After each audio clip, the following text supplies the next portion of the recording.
Next topic होगा हम लोग का revising rational numbers and their decimal expansion. सबसे पहले आपको पता है कि रेशनल नंबर आप क्लास 9 में ऑलरेडी पढ़ चुके हो कि इसको हम लोग क्या लिख सकते हैं, रेशनल नंबर को या तो हम लोग टर्मिनेटिंग डेसिमल के फॉर्म में लिख सकते हैं या तो उसको नॉन टर्मिनेटिंग रिपीटिंग डेसिमल के एक्सपेंशन के फॉर्म में लिख सकते हैं। यहाँ पे in this sections we going to consider a rational number. हम लोग सपोज करते हैं कि पी बाई क्यू कोई रेशनल नंबर होगा जहां पे क्यू जो होगा वो 0 के इक्वल नहीं होगा, और एग्जैक्टली एक्सप्लोर करते हैं कि when decimal expansion P by Q का करेंगे तो टर्मिनेटिंग होगा और कब नॉन टर्मिनेटिंग होगा, इसके बारे में यहाँ पे एक्सप्लोर करते हैं। जैसे यहाँ पे समझो, फर्स्ट आपको एग्जांपल दिया गया 0.375। अब 0.375 में अगर डेसिमल यहां से हम रिमूव करते हैं तो 3 नंबर के बाद पॉइंट है, इट मींस यहाँ पे डिनोमिनेटर के प्लेस पे 1000 आ जाएगा। अब 1000 को हम लोग क्या लिख सकते हैं, 10 टू द पावर 3 लिख सकते हैं। इसका मतलब आपको फाइनल रिजल्ट आ गया 375 बाई 10 टू द पावर 3। जैसे कि अगर आपको 0.104 को लिखना है तो यहाँ पे देखो 3 नंबर्स के बाद पॉइंट है, इसका मतलब यहां से अगर डेसिमल को रिमूव किया जाए तो डिनोमिनेटर के प्लेस पे 1000 आ जाएगा। या आप 1000 को लिखना चाहोगे तो क्या लिख सकते हो, 10 टू द पावर 3। इसका मतलब 0.104 को हम लोग क्या लिख सकते हैं, तो 104 बाई 10 टू द पावर 3। ऐसे ही थर्ड नंबर में आपको दिया गया 0.0875। अब यहाँ पे कितना नंबर के बाद डेसिमल, 4 प्लेस के बाद। यहां से अगर हम लोग डेसिमल को रिमूव करेंगे तो यहाँ पे 10,000 आ जाएगा। 10,000 को क्या लिख सकते हैं, 10 टू द पावर 4।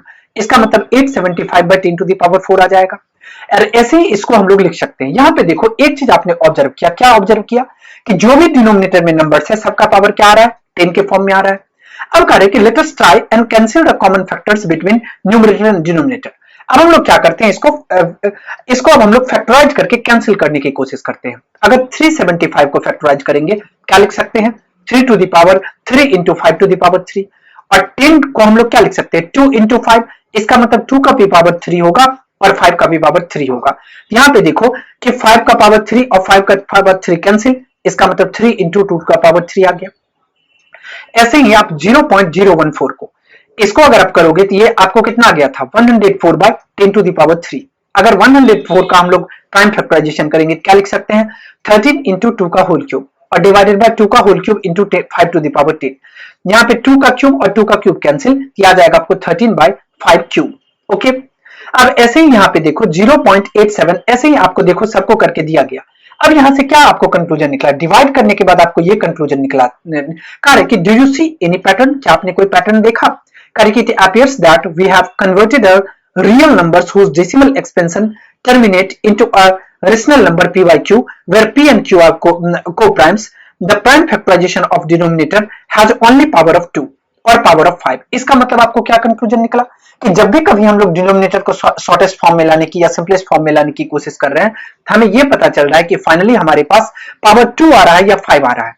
इसका मतलब we should expect the denominator to look like this since power of 10 can only have the power of 2 and 5 factors. मतलब कंक्लूजन ये निकला कि जब भी किसी नंबर्स के डिनोमिनेटर में 10 आ गया, इसका मतलब या तो वो 2 का फैक्टर होगा या तो वो 5 का फैक्टर होगा। इसका मतलब हम लोग कह सकते हैं even through we have worked only with a few examples. अब यहां पे आ जाओ, इससे आपको क्या पता चला, we find that real numbers is rational number, जैसे कि आपको पी बाई क्यू के फॉर्म में दिया गया।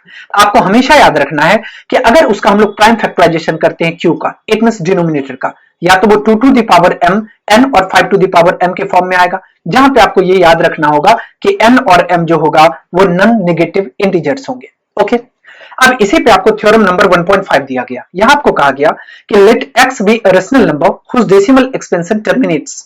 मतलब कहा गया कि x कोई रेशनल नंबर है जिसका डेसिमल एक्सपेंशन करने पे वो टर्मिनेटिंग डेसिमल फॉर्म में आता है।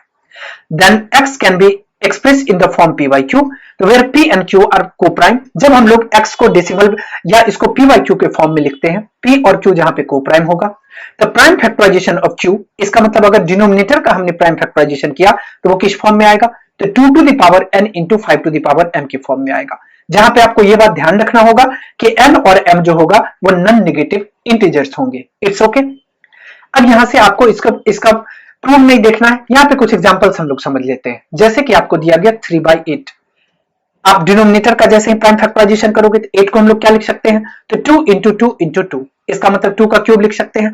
आपको पता है कि रेशनल नंबर में हम लोग किसी सेम नंबर से, आपको पता है कि डिवाइड किया जा सकता है, न्यूमरेटर और डिनोमिनेटर को हम लोग सेम नंबर से मल्टीप्लाई भी कर सकते हैं और डिवाइड भी कर सकते हैं, ये हमारा फ्रीडम है। इसका मतलब अगर इसको हम सॉल्व करें तो इसको क्या लिखा जा सकता है, 3 इंटू 5 का क्यूब, ये मल्टीप्लाई करके कितना होगा, 5 इंटू 5 25, 25 इंटू 5 125, 125 को 3 से मल्टीप्लाई करेंगे 375, और यहाँ पे 2 का क्यूब करेंगे 8 आएगा, फिर 5 का क्यूब करेंगे तो ये आ जाएगा 125, और इसको मल्टीप्लाई करने पे 1000 आएगा, जिसको हम लोग 10 टू द पावर 3 लिख सकते हैं, या इसको हम लोग 375 बाई 10 टू द पावर 3 है, इसको 0.375 भी लिखा जा सकता है। It's okay. ऐसे ही बहुत सारे आपको एग्जांपल्स दे दिए गए। अब हम लोग चलते हैं थ्योरम नंबर 1.6 पे। थ्योरम नंबर 1.6 में आपको बताया गया कि अगर x कोई नंबर है जो p by q के फॉर्म में है, रेशनल नंबर है, तो such that the prime factorisation of q, it means अगर डिनोमिनेटर का प्राइम फैक्टराइजेशन करेंगे तो वो 2 to the power n into 5 to the power m के फॉर्म में आएगा, वेयर n और m जो होगा वो नॉन नेगेटिव इंटीजर होगा।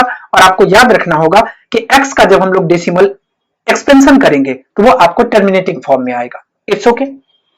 कंक्लूजन क्या निकला, कंक्लूजन ये निकला कि जब आपको डिनोमिनेटर का आपने प्राइम फैक्टराइजेशन किया, अगर वो 2 to the power n into 5 to the power m के फॉर्म में आया, तो इसका मतलब हम लोग ऐसा कह सकते हैं कि वो जो नंबर्स होंगे, या x मानो या कुछ और भी नंबर आप मान सकते हो, उसका डेसिमल एक्सपेंशन जो होगा वो टर्मिनेटिंग डेसिमल फॉर्म में होगा। बातें समझ में आ गई। अब हम लोग चलते हैं नेक्स्ट टॉपिक पे। नेक्स्ट है हमारा थ्योरम नंबर 1.7। हम लोग सपोज करते हैं कि x p by q के इक्वल है, जहां पे आपको पता है कि p और q को प्राइम है, इसका मतलब HCF करने पे रिजल्ट 1 आने वाला है। इसका मतलब अगर इसका हम लोग प्राइम फैक्टराइजेशन करते हैं, इट मींस डिनोमिनेटर का, q कहने का मतलब डिनोमिनेटर होगा, क्योंकि यहाँ पे डिनोमिनेटर के प्लेस पे q प्रेजेंट है। इसको अगर हम लोग 2 to the power n into 5 to the power m के फॉर्म में लिख सकते हैं, जहां पे आपको याद रखना होगा कि n और m जो होगा वो नॉन नेगेटिव इंटीजर होगा। तो इसका मतलब अगर इसका मतलब x equals to p by q दिया गया, तो x का अगर हमने डेसिमल एक्सपेंशन फॉर्म लिखा तो वो किस फॉर्म में आ जाएगा, ये आ जाएगा आपको नॉन टर्मिनेटिंग रिपीटिंग फॉर्म में।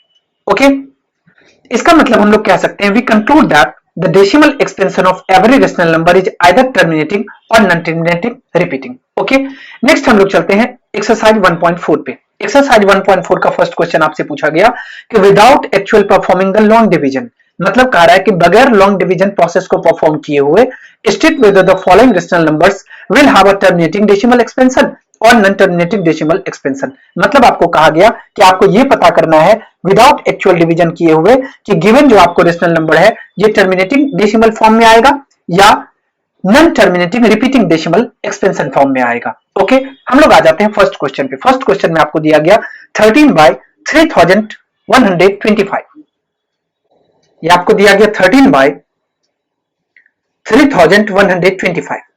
अब इसको आप सॉल्व कर लो। हम लोग चेक करने के लिए क्या करेंगे, डिनोमिनेटर का प्राइम फैक्टराइजेशन करेंगे। तो यहां पे आप डिनोमिनेटर का प्राइम फैक्टराइजेशन, इसका मतलब अगर हम लोग प्राइम फैक्टराइजेशन करते हैं कितना, 3125 का, ये कितना आ जाएगा, ये आ जाएगा आपको, यहां पे शायद मैं प्राइम फैक्टराइजेशन कर लो। हम लोग इसको 5 से डिवाइड करते हैं, 5 6 जा 30, 5 2 जा 10, 5 5 जा 25। अब इसको फिर से हम लोग 5 से डिवाइड करते हैं, 125, 5 से डिवाइड करेंगे 25, 5 से डिवाइड करेंगे 5।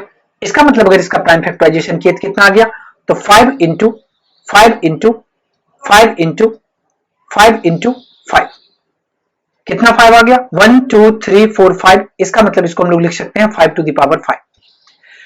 अब आपको ये पता है कि डिनोमिनेटर क्या आ गया, इसका ओनली फैक्टर 5 है। इसका मतलब हम लोग कह सकते हैं कि इसका डेसिमल एक्सपेंशन जो होगा वो क्या होगा, टर्मिनेटिंग होगा। हम लोग यहां पे लिख सकते हैं सिंस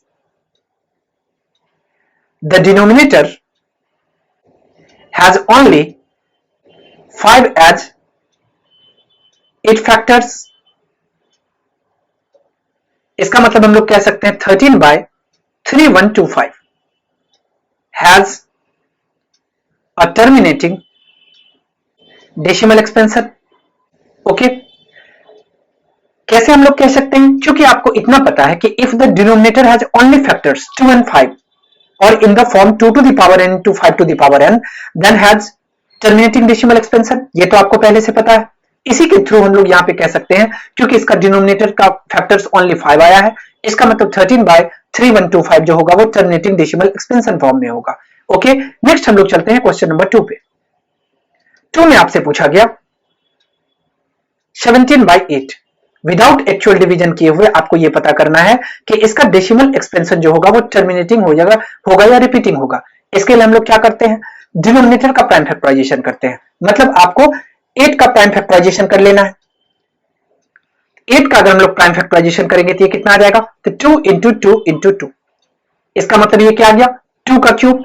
अब जैसे ही डिनोमिनेटर या तो 2 to the power m into 5 to the power n के फॉर्म में आ गया, या ओनली 2 या ओनली 5 आ गया। इसका मतलब इसका जो डेसिमल एक्सपेंशन होगा वो क्या होगा, टर्मिनेटिंग डेसिमल फॉर्म होगा। हम लोग लिख सकते हैं since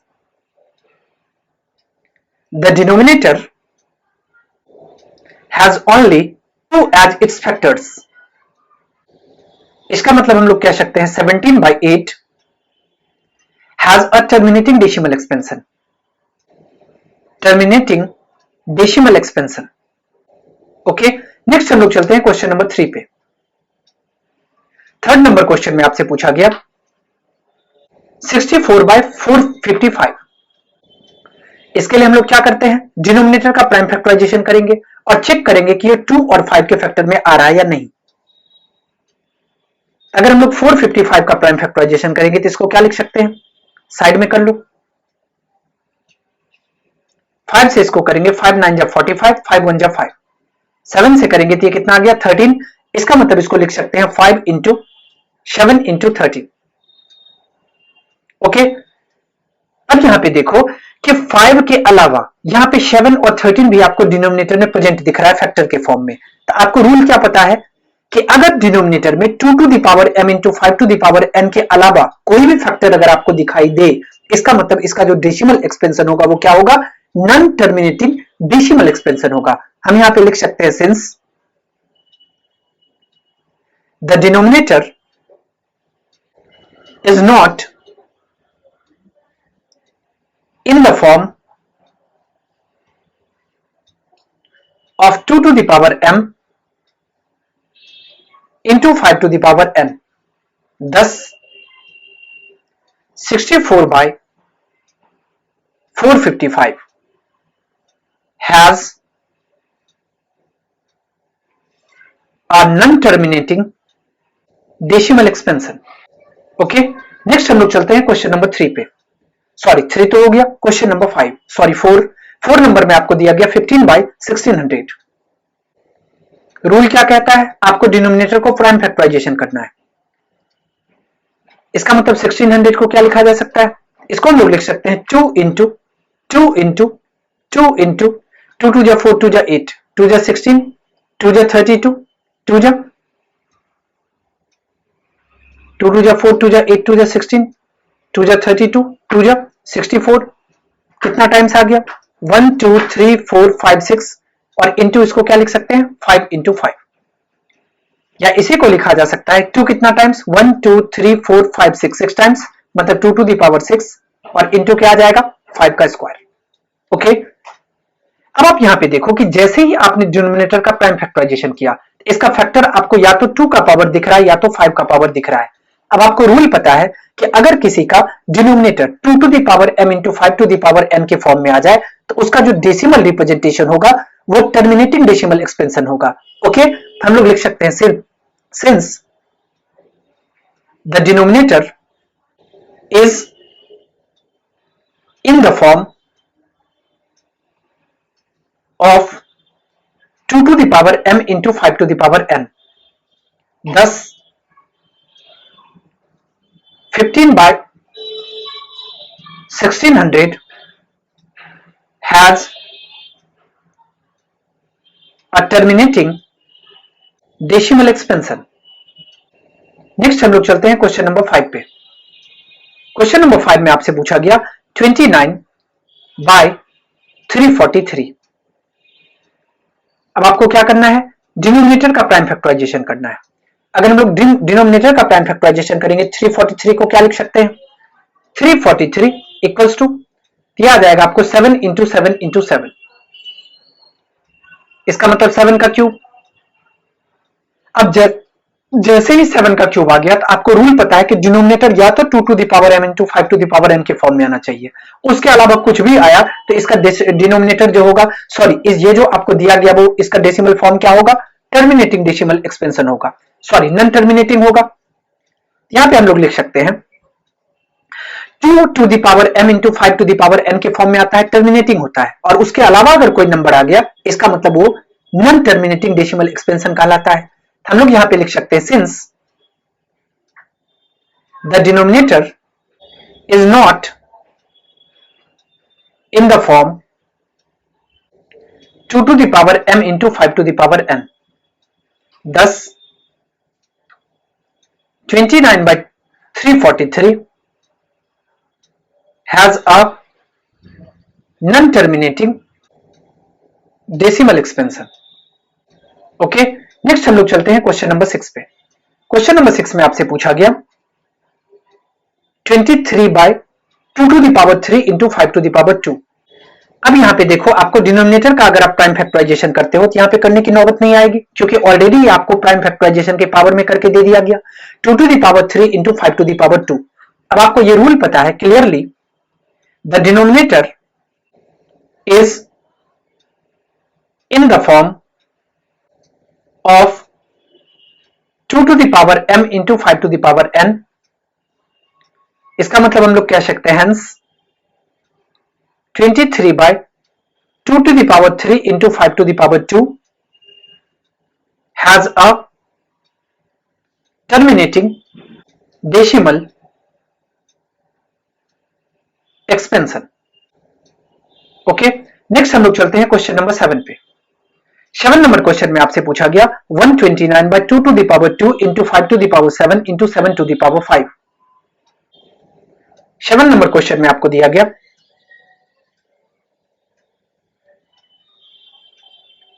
129 by 2 to the power 2, 5 to the power 7 और 7 to the power 5।